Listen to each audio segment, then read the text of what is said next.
Hello my lovely cozy and bookish friends, and welcome back to this reading journal setup. Also happy new year. I hope 2025 is treating you well so far, both in life and in reading.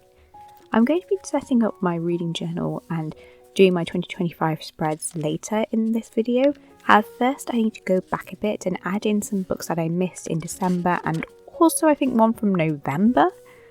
Starting with my mood board for Grandmaster of Demonic Cultivation. I've read this a while ago now and I absolutely loved it, so I wanted to give it a mood board.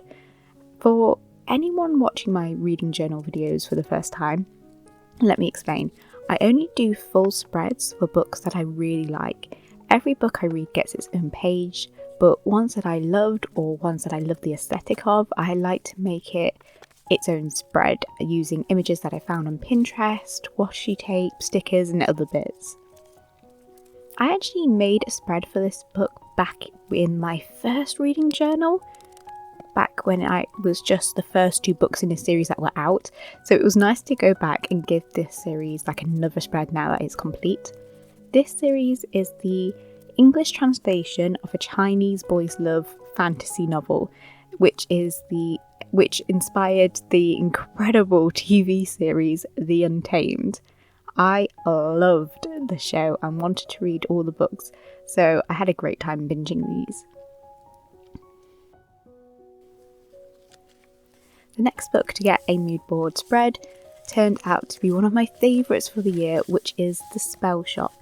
This follows a librarian and her talking spider plant as they escape from this rebellion in the capital and hide away in her childhood home, a cottage on an island full of mer horses and all kinds of magical creatures. This book is just lovely. It's so wholesome and cozy. Cozy fantasy is one of my favourite genres. They're so easy to read and they just make me feel good. This book is one that, where, like, it isn't a flawless story, the ending is a bit kind of rushed, yet I really enjoyed reading it. I think I read it at a time where I was just craving some comfort and it really fitted the bill. When it comes to trying to work out my favourite books for a year, I find that there's always a real mix. There's the books that were the best in terms of writing style and story, and there are books that just felt good to read. I'm very free with my 4 and 5 stars, to the point where perhaps I should be a bit more critical, or I'm not critical enough. However, I am very much a person who, I'm very much someone who just believes that reading should be for enjoyment. If a book makes me happy, then, that's enough for me. What more do I want? However, I do like to reflect on what a book's strengths are in my journal. Like in the bottom corner, you'll see that I have a place where I can dive a bit deeper into what a book did well or not. And here I track the quality of writing, as there are books where the writing is amazing, but that doesn't necessarily mean that I enjoyed it. Likewise, the plot development and characters can be things that I both love or dislike. A book could have an incredible plot twist, but I might hate the characters. Equally, a book might make me really happy or cry, hence the emotional impact of it, but the world building might be lacking or vice versa. I like to acknowledge these things, even if they don't always reflect where I place the book in the star rating. I love how the Spell Shop's mood board turned out. It's so cozy and magical. It just really suits the books, what the book's about. I feel like I'm kind of looking into the world of the story. I just love it. I don't give every book I read a mood board. Like I said, even if I really like a book, such as Rise of Kyoshi, I won't necessarily give it a spread. I'm not actually sure why with that one, as I would love to do an Avatar spread. Yeah. But I just obviously wasn't feeling it. And I don't think for that one it was a case of I wasn't sure if I had the stickers and stuff that would do it justice. I would need to get some more extras to make that one really cool. And that's kind of the problem with what happened to this next spread for one of my favourite books of the year, The Dalagood Dream Department Store. I thought I had a lot of stuff for this one, but actually I struggled to match things the way I wanted. I did in a few videos ago decorate my quote book, or my commonplace book as I called it, for this, which I had a page for the quotes from this book, so I think I used up some of my stock for it. This book is about a department store that sells dreams, and about the different clients and how they grow and learn from these dreams. It's kind of like the Before the Coffee Gets Cold series, but stronger on the fantasy elements. It's set in a proper fantasy world and it's just really whimsical. I enjoyed this book so much, I cried. The last storyline just tugged on the heartstrings and I was absolutely sobbing. I loved it so much. It just made it an automatic favourite. I got the second book for Christmas and I honestly cannot wait to read it. I can almost confidently say that this is my second favourite book of the year, I think. Well, I do know that my favourite book of the year, I do know what that was, okay? I know which book gets sort of the title of favourite book, and that was The Hobbit. I just adored that book, and my reading experience of that book just, it was so good, it just puts it ahead of the rest of my favourites, but this book is definitely up there too. This next spread is for a book that just missed out on being one of my favourites, purely because I haven't read the final book yet, and I need to know how it ends before I judge it.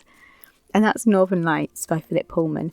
I read this and then immediately followed it with the sequel, The Subtle Knife, like right before Christmas, and wow, what a ride. The change in tone and like everything from book 1 to book 2 it's intense. It's such a wild ride, and I just need to know how it ends. I don't want to get into spoilers, but there was this like twist near the end of book 2, which I kind of guessed, but didn't guess, and it just really hit. I was listening to these on audiobook, and it's one that has like a full cast, which is really fun. I've not really listened to one of those before, and it just also makes me really want to watch the TV series, His Dark Materials. I've watched the first series, but I've not watched the rest, and they're based off these books, so I really want to dive into that as well. That is the last mood board for 2024, so now we can move on to the title page for 2025. I know some people prefer to start a new year with a new journal, but that kind of feels like a waste as I have so much space left in this book. So I'm just going to give it a title page and continue in this journal. This journal is just a cheap one that I got from Flying Tiger. It's a pretty cover, but I will say that the pages are quite thin, so you can see through them, which is a bit annoying. For this spread, I wanted to go for a cozy, witchy theme. I have these stickers and washi tapes from Notebook Therapy that I have been dying to use. They're just so cute. I love how they look, and the purple matches the journal too, so it's all just nice. I'm not the most artistic, so I've kind of gone for a basic title and all the stickers to make it look nice.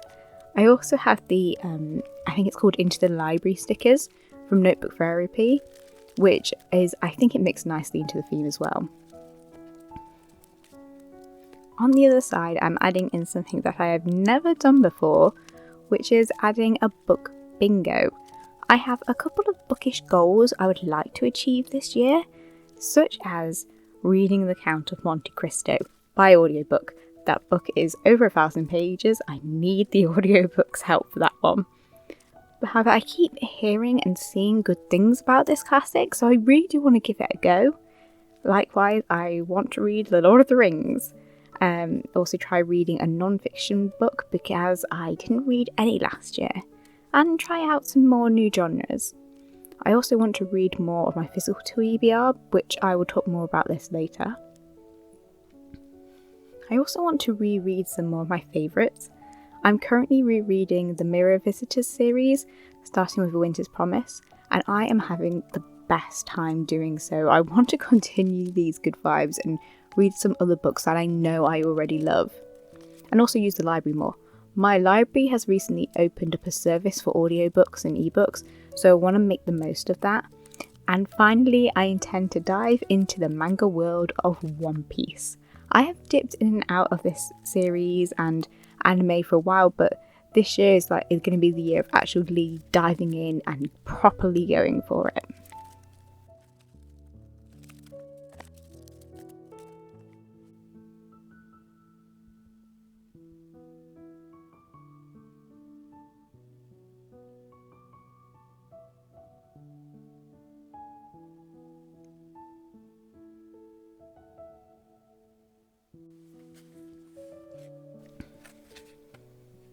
Oh, and I realised as I was doing this that I actually made a mistake.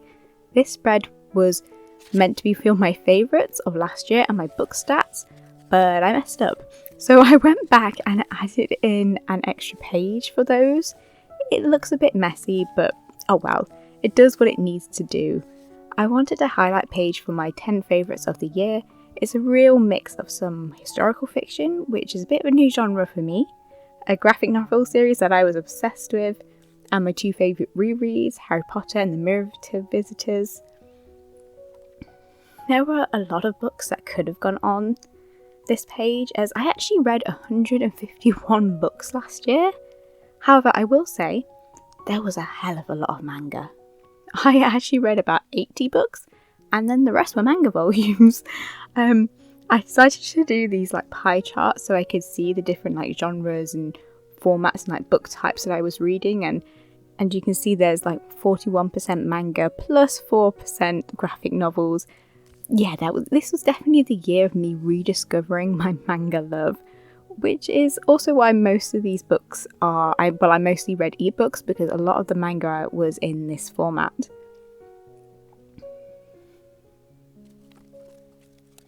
These final spreads aren't that pretty, but they are useful. First is a series tracker. I'm just writing down the series that I'm currently reading and am in the middle of. I have others that I need to go back to, but I will add them in as I return to them. I still have the spread from my last journal, which has the series, all the series that I'm in the middle of.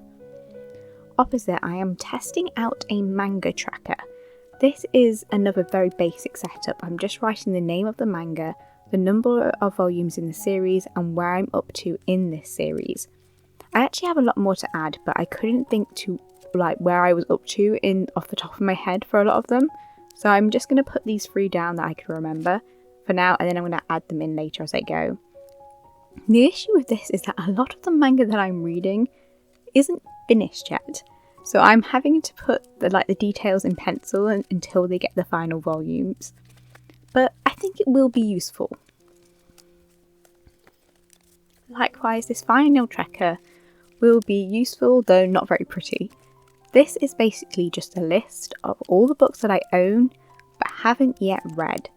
Most of these are books that I either got secondhand or they were gifts, so I don't necessarily feel bad about not getting to them yet, but I do want to read more of them so that I can tidy up my shelves a bit more. If it turns out I don't like the books, then I can get rid of them, but if I do like them, that's even better, I just want to crack down on this. There were more on the list than I thought there would be, but I know that these have been collected over the past 4 years since I started reading more, so I'm not going to beat myself up on it, nor am I saying that I want to read them all this year. I don't want to do that, that's too much pressure. I just want to lessen the list and be a bit more mindful with the books that I'm actually keeping. With that done, let's do a final flip through of what we've done in this video. You might notice that I've missed out some of the details from the pages, like the start date and such, and this is because I don't have my Notion page available as I film this, and that's where I keep that information. Later, after this video is all filmed and whatever, I will then add it all in when I have the information handy. I'm actually so happy with how this all looks. I love all the mood boards, and even my added in end of the year wrap page looks cute in a kind of messy way. And I love the title page for this year. It's so pretty, and I will need to keep this theme up.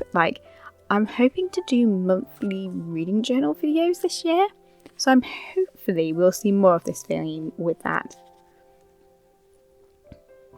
And that brings us to the end of this video. Thank you so much for watching. If you've watched all the way to here, comment a book emoji to let me know that you stuck around. Until next time, my lovely cozy and bookish friends.